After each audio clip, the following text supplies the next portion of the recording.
여러분, 지금 제 말 잘 들어보십시오. 혹시 요즘 병원 가는 날만 기다리고 계시진 않습니까? 검사 결과가 나올 때마다 가슴이 철렁 내려앉고 빨간색 줄 하나에 밤잠을 설치고 계시진 않으세요? 자녀들이 부모님 건강 챙겨드려야지 하면서 비싼 종합검진 예약해주면 고맙다면서도 한편으론 두렵지 않으셨습니까? 저는 올해로 의사 생활 28년 차, 나이는 57살입니다.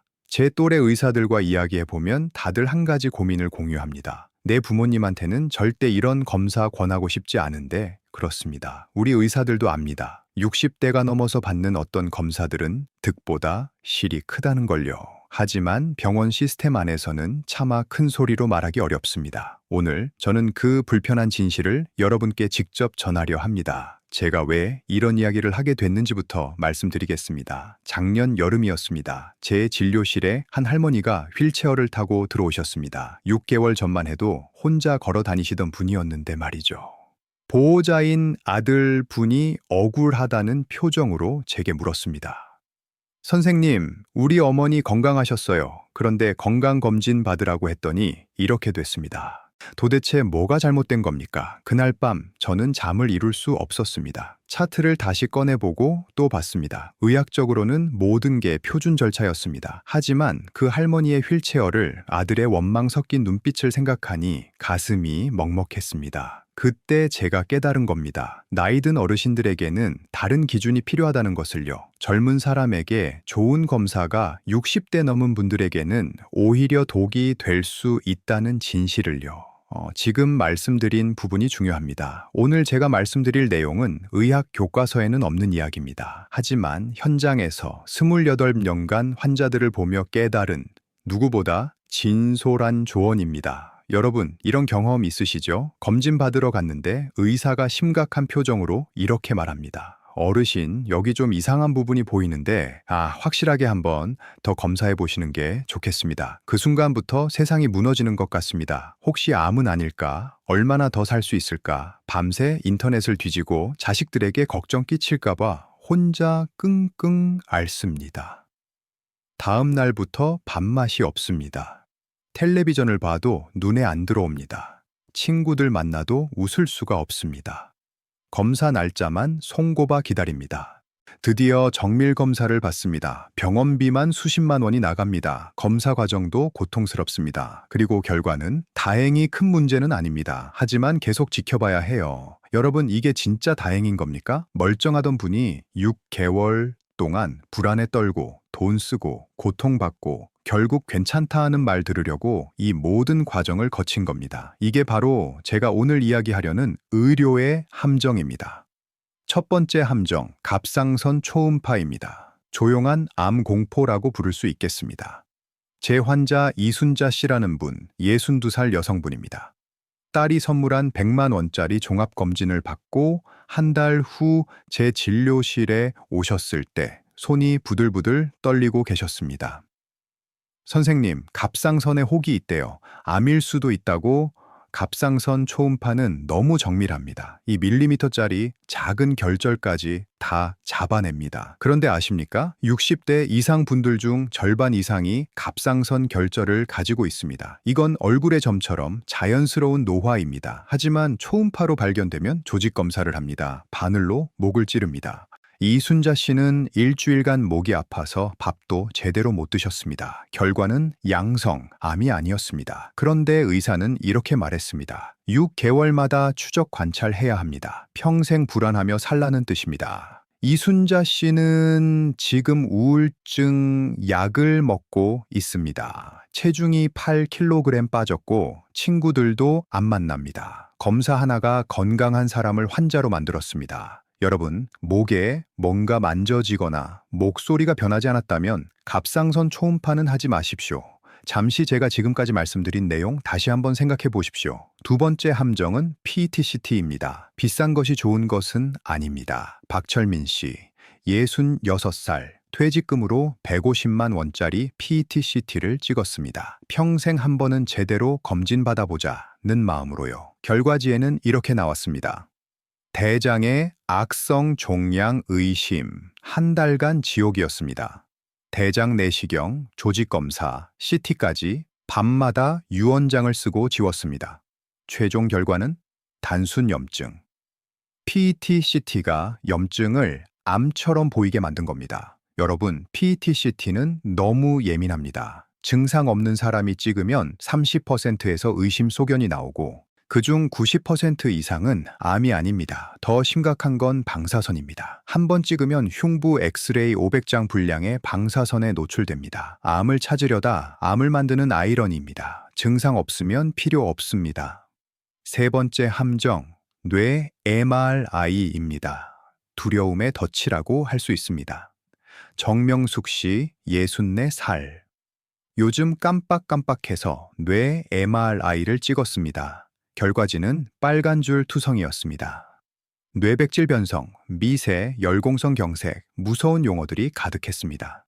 지금 치료하지 않으면 치매나 중풍이 옵니다. 의사의 말에 3가지 약을 먹기 시작했습니다. 한 달 후부터 코피, 잇몸, 출혈, 멍, 혈전용해제 부작용입니다. 하지만 정명숙 씨는 MRI 전에도 일상생활에 아무 지장이 없었습니다. 장 보고 요리하고 친구들과 화투도 쳤습니다.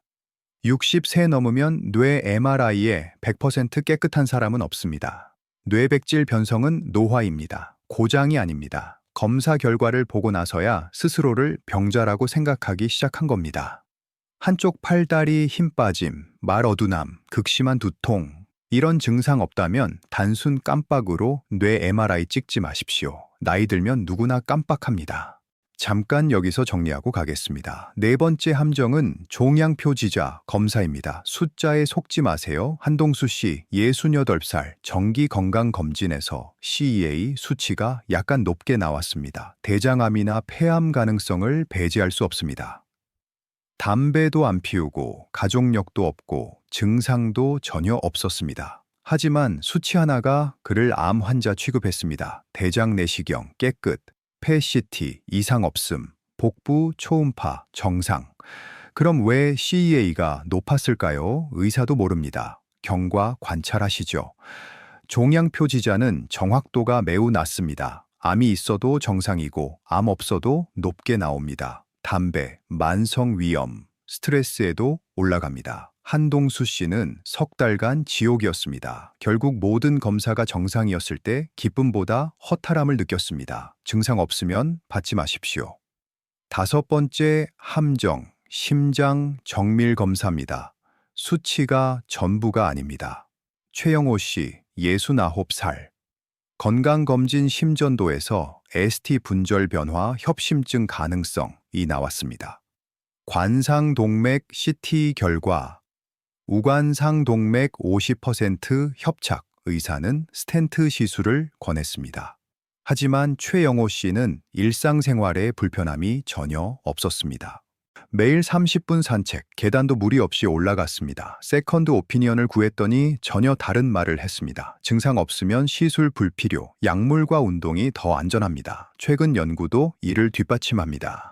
증상 없는 협착에 스텐트가 약물보다 낫지 않다는 거죠. 오히려 시술 합병증 위험만 있습니다.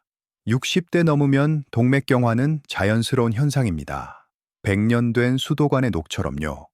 가슴 통증이나 심한 호흡곤란 없이 멀쩡하게 생활하는데 검사 수치 하나로 시술 받을 필요 없습니다. 지금까지 5가지 함정을 말씀드렸습니다.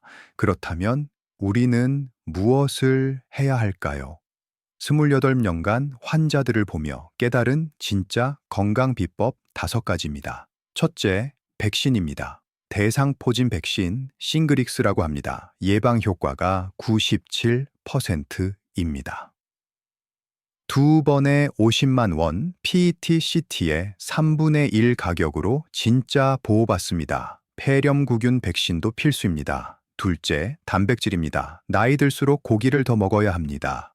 근육이 빠지면 낙상하고 낙상하면 모든 게 끝입니다. 매 끼니 손바닥 크기의 고기, 생선, 달걀, 두부를 드십시오. 셋째, 걷기입니다. 하루 30분 햇볕 쬐며 걸으십시오. 연구 결과 사망 위험 30% 감소합니다. 어떤 비싼 약도 이런 효과는 못 냅니다. 넷째, 관계입니다. 고독이 흡연보다 건강에 나쁩니다. 친구 만나고 취미생활하고 봉사활동 하십시오. 다섯째, 복부, 대동맥류 초음파입니다. 65세에서 75세 남성, 특히 흡연자는 평생 딱 한 번 받으십시오. 증상 없이 갑자기 터지는 시한폭탄이지만 조기 발견하면 간단히 치료됩니다. 다른 쓸데없는 검사 말고 이거 하나만 챙기십시오. 병원에서 이렇게 대처하십시오. 의사가 검사를 권하면 이렇게 물어보십시오. 선생님, 제게 지금 증상이 있습니까?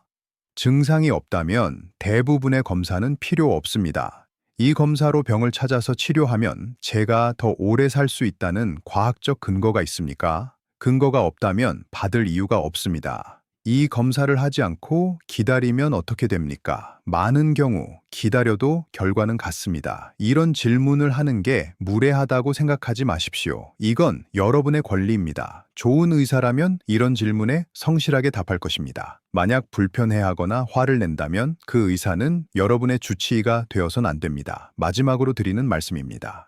여러분, 불편한 진실을 말씀드렸습니다. 하지만 지나간 것 후회하지 마시고 오늘부터 바꾸십시오. 검사 결과지가 아니라 몸이 보내는 신호를 믿으십시오. 병원 가는 횟수를 줄이고 공원을 거니십시오. 검진비로 자식들과 맛있는 거 드시고 여행 다니십시오. 60대, 70대, 80대는 병자가 아닌 인생의 황금기를 즐기는 시간입니다. 저는 제 환자분들에게 항상 이렇게 말합니다. 어르신, 병원은 아플 때 오는 곳입니다. 건강할 때는 멀리 하십시오. 여러분의 몸은 80년, 90년을 버텨온 위대한 역사책입니다. 주름은 훈장이고 노화는 자연스러운 과정입니다. 증상 없이 건강하다면 굳이 문제를 찾지 마십시오. 오늘 이야기가 여러분의 불안을 덜어드렸기를 바라며 주변 분들과 꼭 공유해 주십시오. 여러분 모두 건강하고 행복한 노년 보내시길 기원합니다. 감사합니다.